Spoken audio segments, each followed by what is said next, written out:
joy this morning to unite our hearts and our minds in this quiet time of meditation. For it is sacred. For it increases our awareness of God within. Affirmative meditation and prayer is that time when we take to focus and align ourselves in oneness with the divine, and to affirm that whatever we need is already ours. Let us prepare now to embrace our conscious connection with Spirit as we begin this time of meditation. With a deep cleansing breath, we allow ourselves to turn to that centered place of peace within. We feel the presence as love, as peace, and as joy. We align with this divine spirit in the silence now, and we know that infinite possibilities are unfolding in this moment.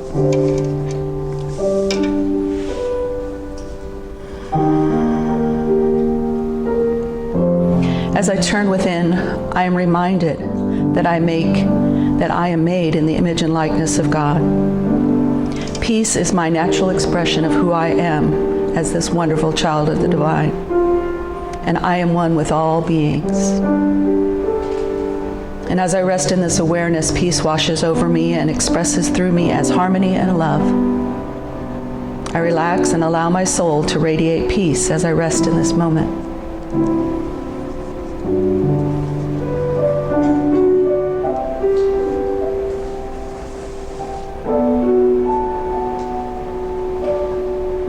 Divine guidance gives me clear direction. I look to the wisdom of God within that guides me perfectly. I am never alone, for the light of understanding shines brightly within me. My thoughts, words, and actions are divinely guided, and I move forward in my life, trusting this clear guidance, and I am certain what is mine to do. I am grateful for the knowing that God is always with me as I wait in this moment of silence.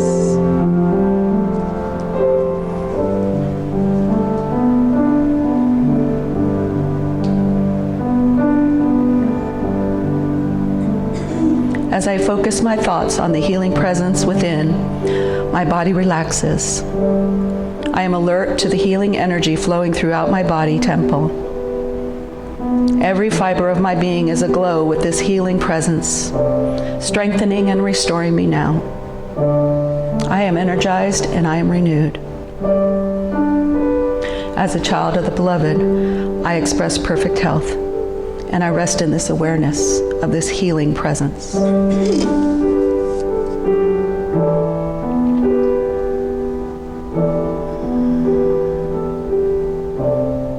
I am worthy and deserving of all good that I co-create by using divine ideas that come to me in prayer. The creative nature of my thoughts empower me. I choose prospering thoughts and focus on the good that is present in my life. With a generous heart, I celebrate my prosperity as I share my good with my worldwide family. I am abundantly blessed in return. So I take this quiet moment to acknowledge the prospering power in my life.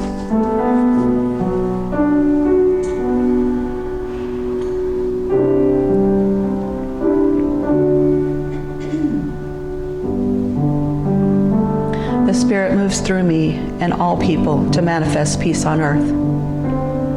As I deepen my awareness of this peace within, I let this peace flow through me, and I feel my connection with all beings on earth. The earth and its inhabitants are enfolded in this divine love. United in oneness, we give thanks for this peace in the world. Through our connection, peace on earth prevails.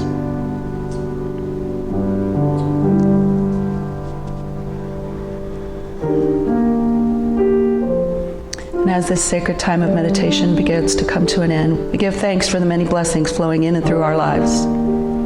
The presence of God expresses as joy in our hearts and in our minds. We remain aware of this presence as we return to our day. And so it is.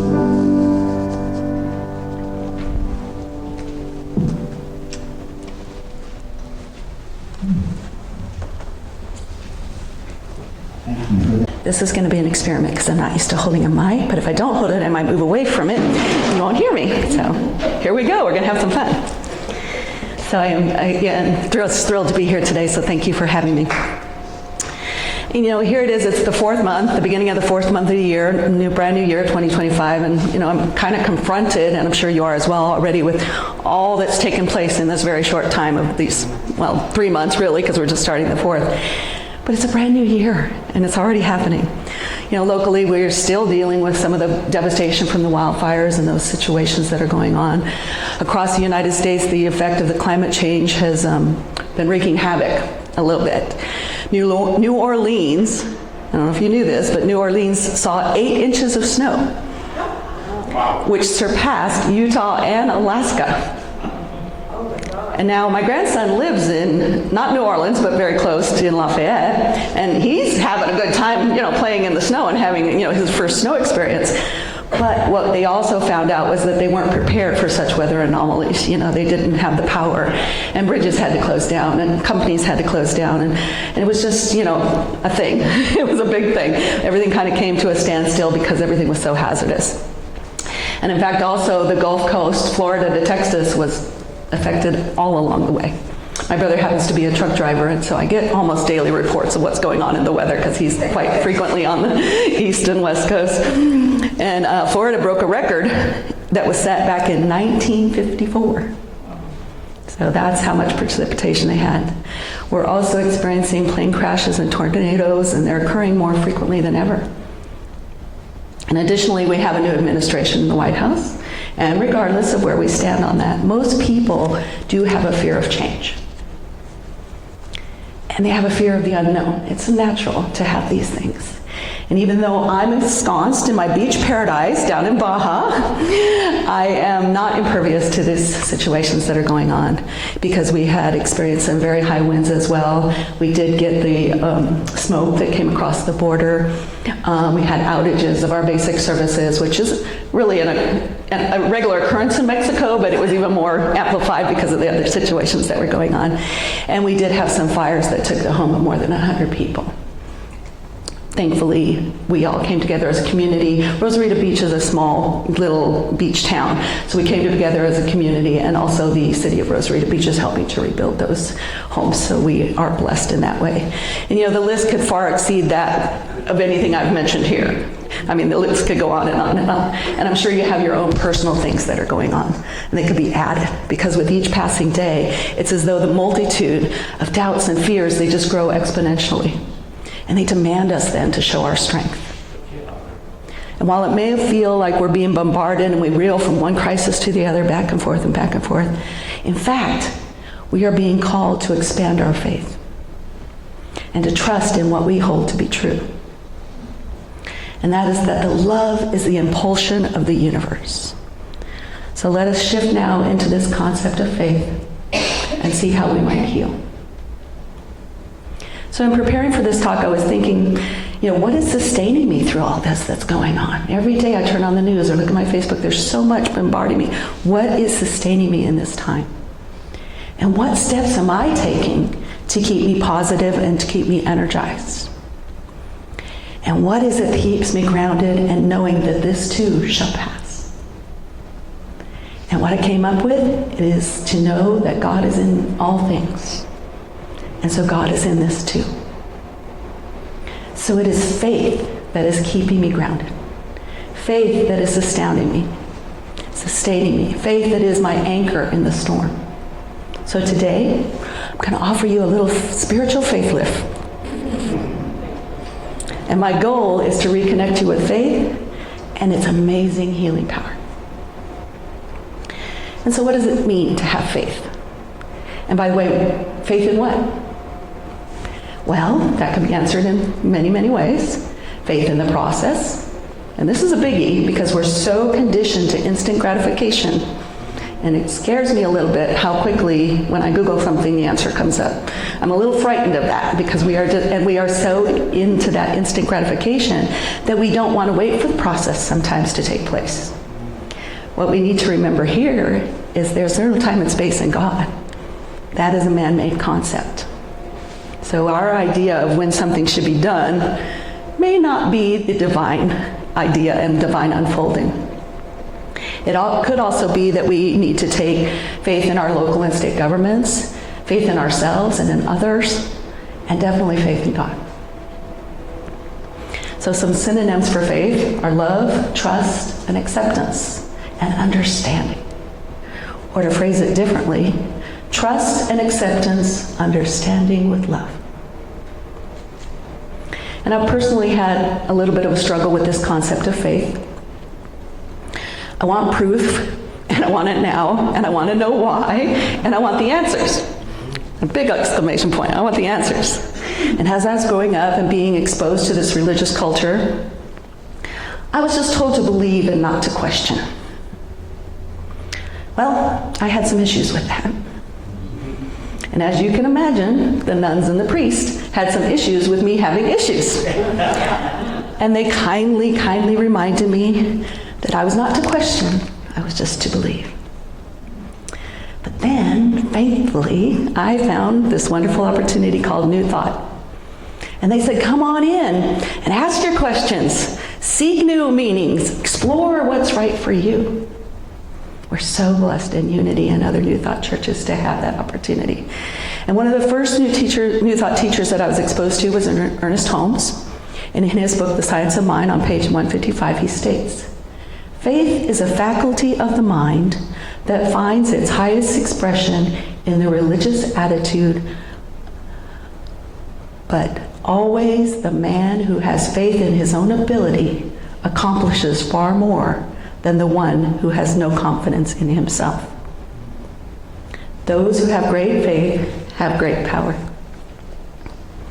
And the glossary goes on to state that faith is defined as follows. Faith is the things of substance of things hoped for, the evidence of things not seen. Faith is a mental attitude, so inward embodied that the mind can no longer deny it. I'm going to repeat that because I just think it's so wonderful. Faith is a mental attitude, so inward embodied that the mind can no longer deny it. Faith is complete when it is both conscious and subjective in acceptance. And in spiritual terminology, faith means a belief in the presence of an invisible principle and law, which directly and specifically responds to us. Thy faith has made thee whole. So when we take our eyes off of faith for even a moment, we begin to fall into this abyss. And we're just falling and falling, and there's nothing to climb back out of. But in Jesus, we see the example of a consciousness that expanded to the limitless reaches of his spirit. And because of that, his faith was limitless, and the acts that he performed seemed miraculous. But Jesus merely let his spirit flow freely through his soul, which in turn expanded his consciousness without limit. So let's just take a moment and break down some of this so that we can better understand it. From the previous quote, faith is the substance of things hoped for, the evidence of things not seen. The substance of things not hoped for in this instance is our desires or our ideas. The evidence of things not seen is our releasing of those desires and ideas into this universal law, and then the assurance that it will come to fruition. A simpler approach would be that when we plant seeds and we tend them and we water them, we expect that they're fully going to grow. So it is the same for the seeds of faith. We need to tend them. We need to water them. We need to not keep pulling them up to see if we have carrots yet. We need to keep them in the ground. Because faith is a mental attitude that is so long inwardly embodied that our mind cannot deny it. And that's when we really get to that place of having that spiritual prototype that we desire. And a belief in the presence of the invisible principle and the law that directly and specifically responds to it. This is known in the metaphysical realm or world as the law of attraction. So you see, we get really clear on what we truly desire, and then we develop this spiritual prototype, and then we release it, and we allow the law to bring forth that which we desire. I like to use a seed soil plant analogy with that. Again, we have our seed, which is our idea, then we plant it in the very rich soil, which is the universal law, and then we allow it to come to fruition, which is the manifestation. Another term that we can use for faith is positive thinking. And I'm constantly amazed at the power that can be released by this simple habit of positive thinking. Positive thinking is realistic thinking. We still see that some may dwell on a negative, but we, positive thinkers, do not dwell on the negative. Because when we do, it translates to nurturing that which we do not want. What positive thinking does is it keeps any appearance of negativity in its proper size. And instead, it nurtures the positive, and then that is what grows larger in proportion to our lives. The gospel speaks to us of great power of faith. In the book of Matthew, we're told, by faith, we may cause a mountain to be moved. In this, we can read the word mountain not as the literal meaning of a mountain, but rather as a tremendous obstacle. And we all have our mountains. Right now, we all have a mountain that we have never faced before. It might be a small one, it might be a very big one, but it's something. So in this manual for life that's known as the Bible, we're reminded that if you have faith, nothing shall be impossible. So how do we begin this process of having more faith? We begin by releasing the power, and to do this, we change our thoughts. Remember the new thought mantra, change your thinking, change your life. Personally, I like the one that says, change your shoes, change your life. I have that on my refrigerator, and hey, it worked for Cinderella, so it can work for all of us, right? Change your shoes, change your life. No, but okay, I digress. Change your thinking, change your life. And it's in this instance that we want to practice belief rather than disbelief. That's what we're changing here. So you probably go along many times a day, not even thinking about it, remembering, and just kind of thinking and saying inwardly or even outwardly, I cannot do that. I cannot do this. I wonder how many times a day we might say that. I cannot do it, without even realizing that we're saying it. Well, what happens is, as we repeat those negative thoughts, and our subconscious mind will start to believe it. So, in fact, what happens is when you start to change your thoughts to I can, or can't I, your subconscious mind will answer that you cannot, because you have trained it to feel this response and to activate negatively and to respond negatively. As you think, so you are. You have thought yourself into a state of disbelief in yourself. One of the greatest American authorities on the human mind was the philosopher William James. And he said, believe, and your belief will in time create the fact. And the essayist and poet Ralph Waldo Emerson, one of my personal favorites, says, beware of what you want, because there is a strong likelihood that you will get it. So this is why we must place our minds in this positive conviction about what we want to do, about what we want to become, and what we want to be in our lives. And when I stand up here on the pulpit, and I look out at the faces among me, I sometimes wonder whether anyone here is suffering. You see, it's not always discernible on the outside what inner frustrations we're facing. And what's funny is that when I'm in turmoil, I tend to wear it on my face. But I can't see my face, can I? Okay, so without even realizing I've got this thing going on, and people around me and people that are close to me that know me, they'll come on and go, what's going on up in here? What's going on? And I just say, oh, nothing, I'm fine, I'm good, everything's good. And then they're like, no, your face is different, something's going on, what are you struggling with? And they keep at it, and finally I give in, and I'll tell them what's going on. In fact, it is the mark of a sophisticated, intelligent person to be able to keep the outside world from the inner turmoil. Apparently, this is a skill that I have not yet mastered. Yeah. So So we must realize, however, that even if we cannot discern it on the outside, the general condition of feeling and fear and anxiety exists. And it exists now by many of us.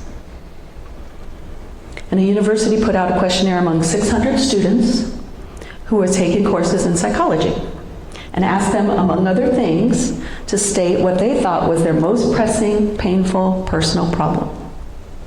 70% of them indicated that their worst problem was a lack of courage or lack of self-confidence. 70% is a pretty high number. So what do you think this results from? It's rhetorical. You don't have to answer. It may be that as a child, you had some experiences which made you doubt yourself, made you shy, withdrawn, reticent, even bashful. Who was the one child whose mom said, "You can't sing, please don't ever sing again," so they never sang again? We all have those little things that came up. But what happened was we developed these things as a state of mind as a child, and they're going to be with us as long as our lives if we don't take the time to change them. And we can do this by taking charge and beginning to fill it with this healthiest, most powerful, most vital thoughts that we can formulate. Our subconscious is very accommodating. It will send back to you exactly what you send to it. And the law in which like attracts like is always there. It's always working. So if you send out negative thoughts, you're going to get back negative results. But on the other hand, if you send out positive thoughts, bright, resplendent thoughts of faith, you activate positive influences in the world around you, and you draw back to yourself those positive results. So be thankful for what you have. Be creative. Be innovative. Think differently and positively. Spend your day in a life-affirming way. His Holiness the Dalai Lama says, "Faith dispels doubt and hesitation. It liberates you from suffering and delivers you to the city of peace and happiness." We then must actively substitute these feelings of doubt and hesitation with those of faith in order to bring about that peace and happiness that we desire. So in order to be delivered from this needless suffering, I don't want to be the one to break it to you, but a lot of our suffering is our own design. We need to break through that. And on the long journey of human life, faith is the best of companions. It is the best refreshment on the journey, and it is the greatest property. So as you can see, as we start to accept faith, new doors will open up to us. So let us adopt the faith, even as tiny as a mustard seed, and begin to see the positive in our lives every day. Let us replace the old tapes of our childhood with new and self-actualizing tapes. Remember, the universe mirrors back to you the area in which you need to evolve. Is it compassion, love, inner peace, going deeper in consciousness? What is the mirror showing you that needs to be worked on? Think about whether you see the challenges in your life as obstacles or opportunities. Either way, let's begin to free ourselves from illusions. We shall always have challenges. How we see them is our choice.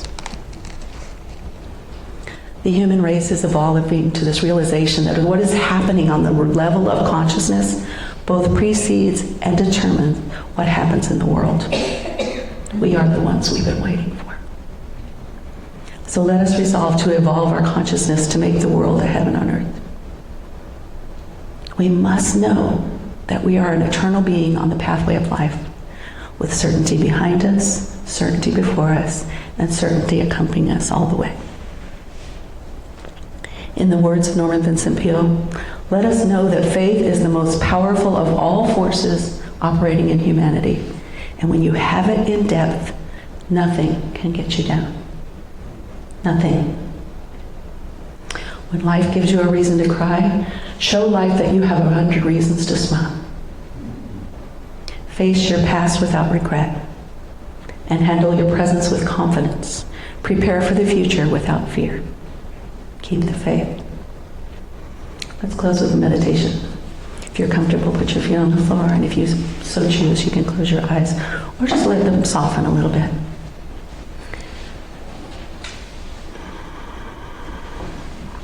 And just focus on God, or whatever term you use for your higher power. There is no power in my life on this earth other than the presence of God. I am safe and secure. Nothing can calm or disturb this peace, my soul, as I rest in the silence. I am guided forward one step at a time as I trust the indwelling presence as my guide, and it guides me through every circumstance of my life. In this moment and in every moment, I am guided in ways that bless me and bring forth my highest good. I listen now for that wisdom of God.